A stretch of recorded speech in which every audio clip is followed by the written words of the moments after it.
Obesity हा एक main culprit असतो पीसीओएस मध्ये, टफ टू ट्रीट असतो. आणि पीसीओएस मुळे ओबेसिटी आणि ओबेसिटीमुळे पीसीओएस हे एक विसियस सायकल असतं आणि ते कुठेतरी आपल्याला ब्रेक करायला लागतं. तर त्या ब्रेक केल्यानंतर मग आपलं पीसीओएस पण कंट्रोलमध्ये यायला मदत होत असते.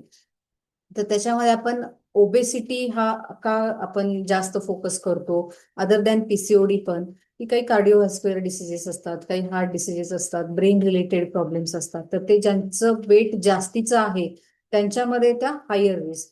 ओबीस एखादा व्यक्ती आहे किंवा स्थूल आहे तर बऱ्याच आजारांना ते आमंत्रण असू शकतं आणि म्हणून आपण ह्या गोष्टीला जास्त फोकस करत असतो.